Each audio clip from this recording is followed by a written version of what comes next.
Hi everyone, my name is Anuj, and today I'm going to teach you how to retrieve data from a remote server using Python. Or I can also say how to fetch data from a server. Now let's dive into the first question. What exactly is a server? Well, think of it as a powerful computer, not powerful computer, just like imagine just a computer, but it is located somewhere else, not in front of us. We cannot physically touch it, but we can establish a connection to it using internet, and that is the key concept here. So what exactly do we require to establish a connection to a server? Well, it is quite simple. We need an address, and in the world of internet, we commonly refer to these addresses as URLs. So now here's the exciting part. How to get an address of a server. Okay.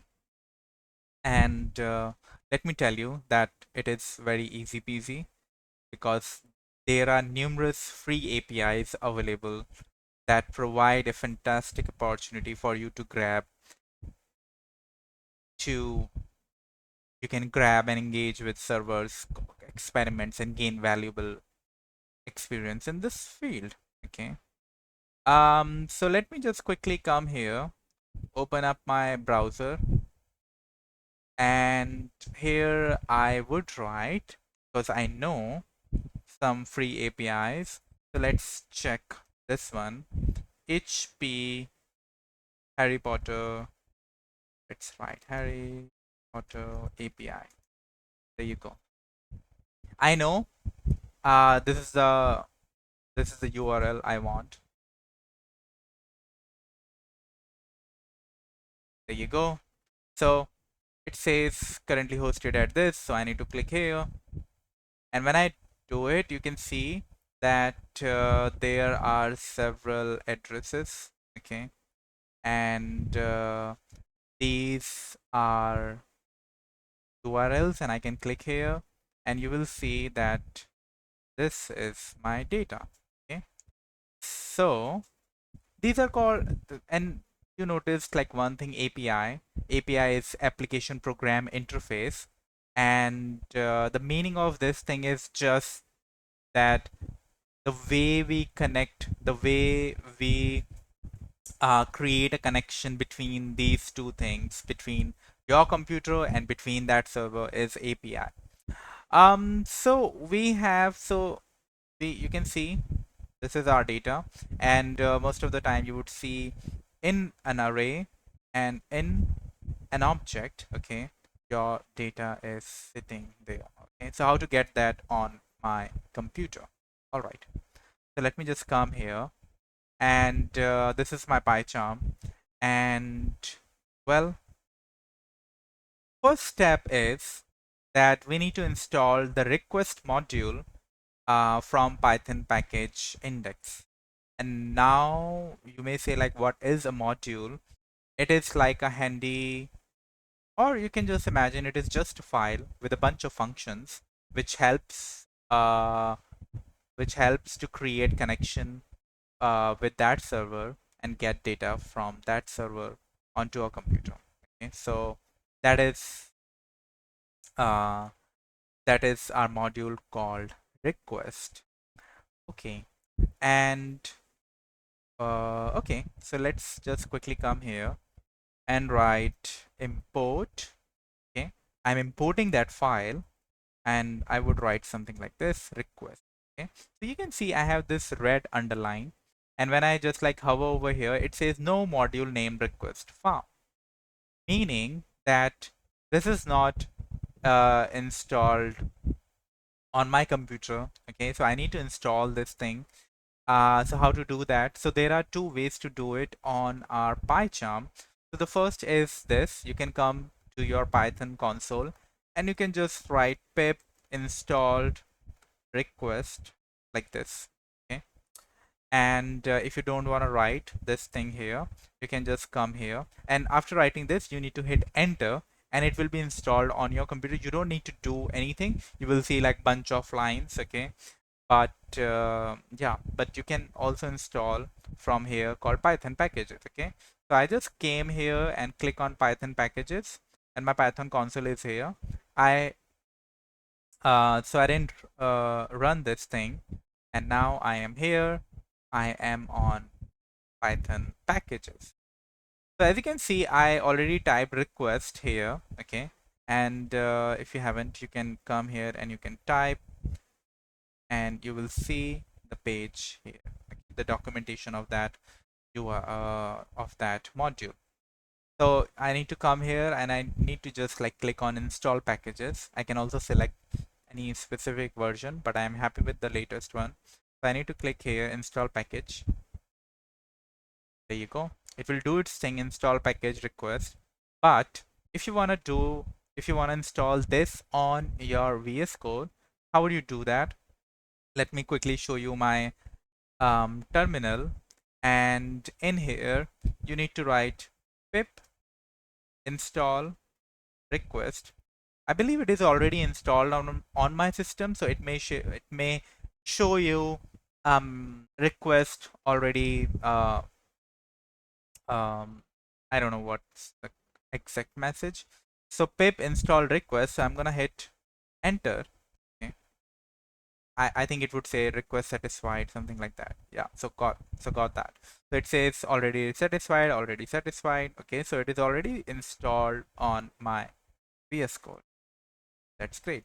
Now let's come back to my PyCharm and let's see if it is installed there. Okay. Now this time I see this line, and now if I run it, you will see that it ran and there is no error. Okay, it is running fine. If you run it without installing it, you will get an error, and it will say something like this: module not found error. All right, now what is the next thing I need to write? So after installing this thing, I will write something like this: request. Okay, so this is the file I want to access, and in that file I have a method called get.get. Okay, and in here I will, okay, so this is interesting. What do I write here in this URL? Well, I need to just quickly come here. I will copy this link. Okay, Control C, and I'm gonna come here, paste. There you go. Okay, so I pasted that link here. Okay, and I think something has happened. I removed that bit. Okay, so I am calling that thing, and okay, so I want to print it. Okay, so I think it would be great if I store this thing in a variable response. Okay, so response is a variable name and it could be really anything, but request should be request and get should be get. There we go.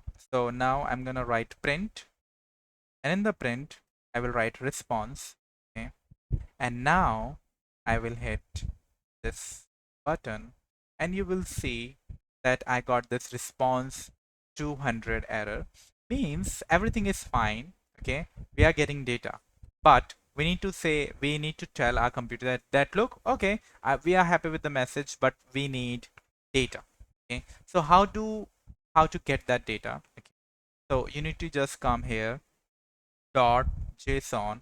Okay, this is a method which is telling that, okay, we need data. Okay, what is JSON? JavaScript Object Notation. Okay, full form of this thing. Now let's run it, and you will see a lot of things here on my console. There you go. Let me just quickly this up, and you can see I'm just like,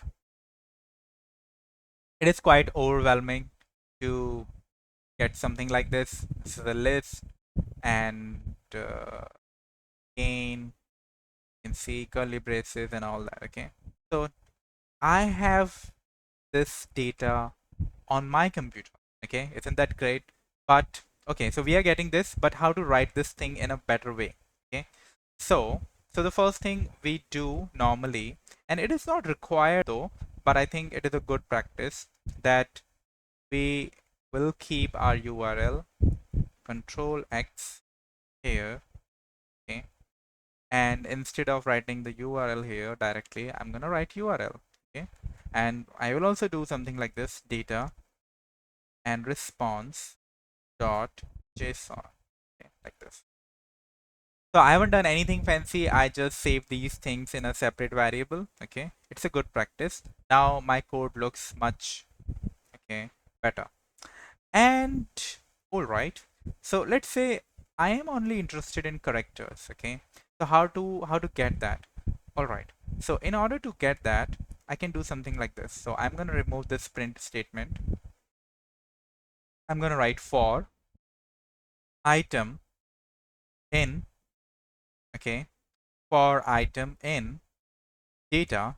Okay, so I'm running a loop, and here I know that so when I printed out item, I got that like big list. Okay, and so if I just click, if I just do this item, so I'm looping over that.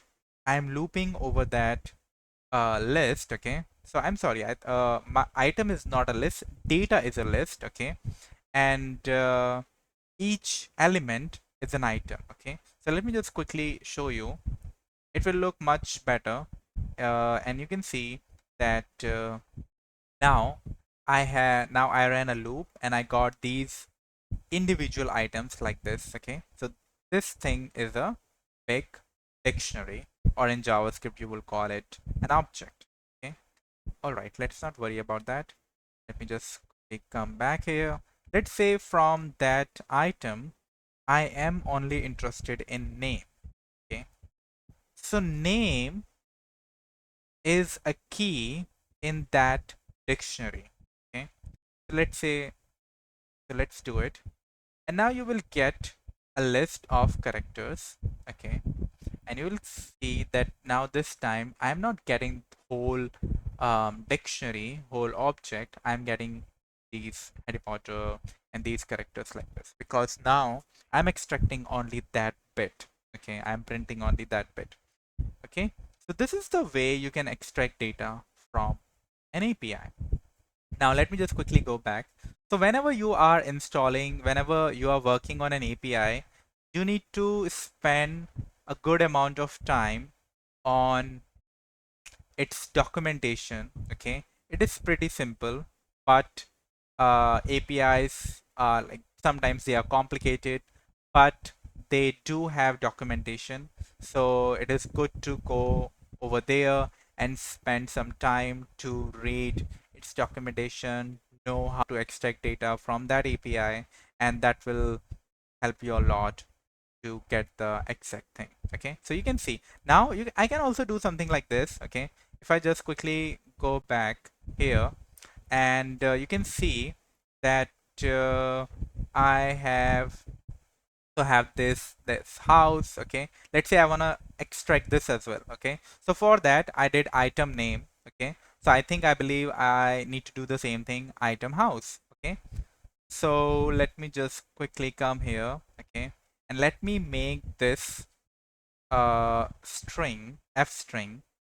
One sec, let me write it again. F and the quotes, and in here I'm gonna write item, and then in here I'm gonna write name. Okay, has. Okay, item name has. Okay, um okay, so I'm gonna write something like this, item, and in this I'm gonna write their house, like that. Okay, so let's run it. There you go. Okay, so now you can see I am getting data from that API, and I am manipulating it like this. Okay, and I can use it like there are like infinite um, ways to manipulate this data. All right, so this is just an example. Okay, this will give you a, at least it give you a sense of how to get data from an API. You can also store this API, you can also store not API, this incoming data to a file as well, and that is also like pretty easy. The way you would do is that you would save this thing in a variable, and you will save that variable in a file. Okay. All right. I think let me just one more thing. You are seeing this view on my computer because I have installed an extension, JSON view, okay, which gives you this view, okay. Let me come here and let me go to my manage extension and let me off this thing, okay, and let me reload this bit, okay. It hasn't changed. Let me do it again. I'm not sure why it is not changing because I have uninstalled this extension. So okay, I have JSON formatter. I also have this thing. Okay, I have removed that bit, but I don't know. I believe let me show you in my other browser.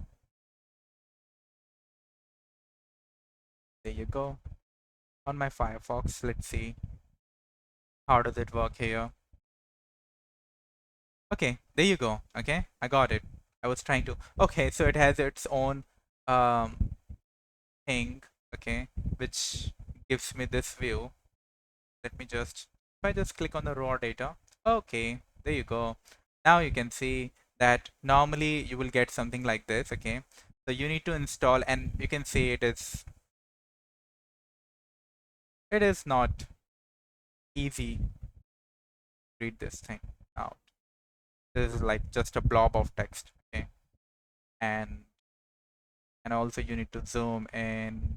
So one thing I would suggest to install this thing, it is called JSON view or JSON formatter. You will get that.